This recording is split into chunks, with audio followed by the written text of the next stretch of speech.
to the hunter to go back to the surface to recover. The gun will remain as a reference to locate the exact point to which to return later. In this case, Pipin makes a descent directly to that point, a little bit faster, increasing this way his bottom time to retrieve the animal from the cave.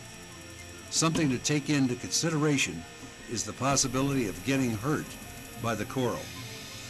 Notice how Pipin, not having a wetsuit, evaluates his position on the bottom.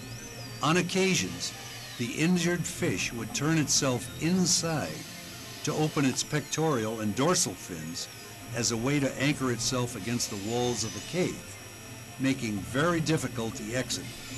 That is happening here, as you can see. Pipin is pulling the fish, holding it by the caudal fin. He proceeds to move the animal in and out and pivoting it over its center to release it from the anchor the animal put itself into. Once captured, Pipin proceeds to ascend with a good-sized prey. On the surface, he will now complete the kill by making a puncture through the brain. There are three primary reasons for this. First, to eliminate the possibility of the prey to escape by making a quick snap of the caudal fin. Second, to stop the suffering of the animal. And third, to minimize the possibility of attracting the eternal rivals of all underwater hunters, sharks and barracudas. In this sequence, we observe another smooth descent, which is trying to disguise the hunter as another marine creature, possibly old, injured, or even dying. Notice how Pipin's movements are slow, without a rush or drastic turns. This strategy would make him look like another creature that is not looking for food. Turtles normally swim in mid-water characteristically by a lateral fin movement. In this case, Pipin is emulating such movement just like a turtle. This lateral kick can be combined with the normal kick to reduce the distance between the hunter and the prey. The gun must be maintained hidden with the body. The finger won't be put in the trigger until the last moment. Just before shooting, you will pull the gun out, hold the gun by the handle, and put the finger on the trigger, ready to shoot. Here we observe how the fish not only stops swimming away, but even turns back toward the hunter. If you observe carefully, you probably notice that Pipin suddenly stopped his movements, awakening this way the curiosity of the animal. Fish in general are quite curious as long as they don't feel threatened. In this case, the natural curiosity of the fish was used. Being a small prey, Pipin starts to ascend with it and later will let it go, allowing his assistant to pull it from the surface.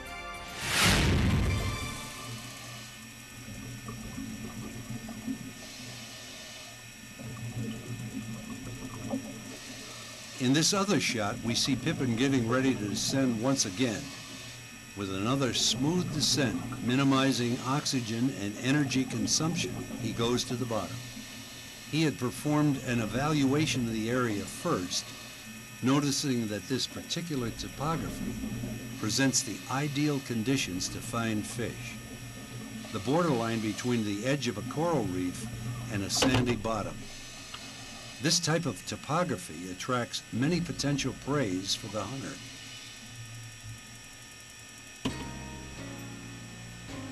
Knowing this, Pipin descends straight to the edge of the reef, which contains many ledges and caves. Once there, he closes his eyes for a few seconds to get his pupils dilated and be able to see inside. He observes the fish just as he signals the camera, which is held by an Italian tourist friend of Pipin's. He decides to return to the surface before attempting to shoot. Just as we mentioned before, the fish won't go anywhere now that it feels secure. This time, and after an extended ventilation on the surface, he goes down, directly to the same spot in which he had observed the fish. The experienced hunter always takes a reference in the bottom to return to the same spot. If you observe here, there are some marks that are unique to this location. This strategy allows for a minimum energy consumption when trying to locate a spot, maybe due to distraction during the previous descent.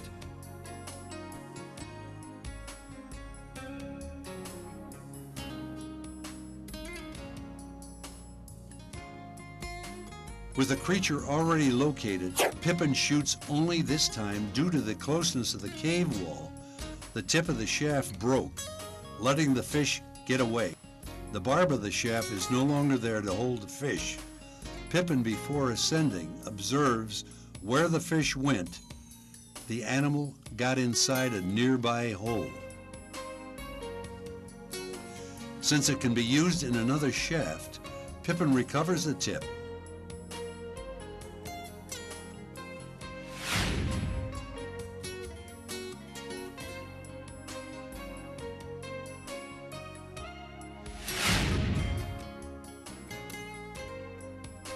With the gun loaded, with a new shaft, and after resting for a little while, he decides to return back to the bottom. Having the reference, he returned exactly to the same spot. He takes his time to descend, knowing that the creature is hurt. He is confident that it will be easy to take. But to his surprise, he sees another fish swimming carelessly, only a few feet away from where the previous action took place. Leaving the injured fish for later, he turns to the new prey with a precise shot. He catches this new fish, a big grouper.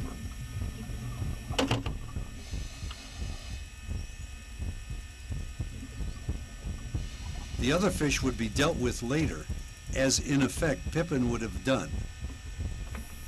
This time Pipin had luck on his side. That day he obtained 2 fish in the same spot.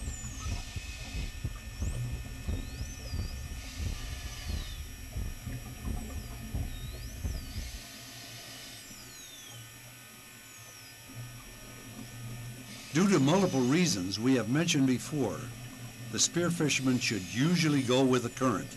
To determine the direction of the current, it's necessary to observe in which direction the soft corals on the bottom are leaning, like for example sea fans and sponges. As for any rule, there's an exception. We will observe Pipin descending in direction of the current, the correct way.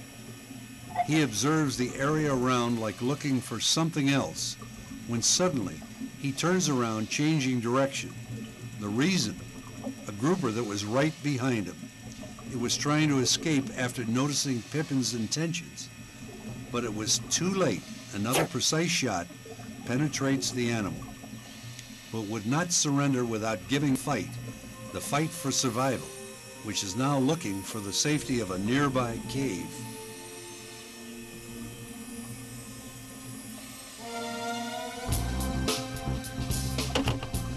This brief fight with the animal forced Pipin to ascend looking for air.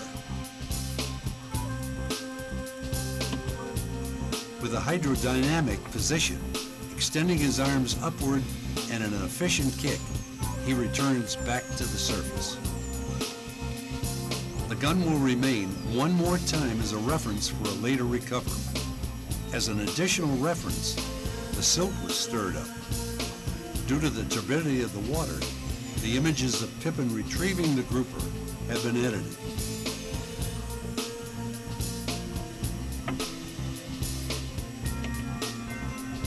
But here, Pipin observes that the animal was almost out of the shaft, making him secure it before ascending. Every fisherman has come to a point in which the fish has escaped, but let's not forget that Pipin was doing this for a living, meaning that a fish escaped was equal to a lot less money in his pocket.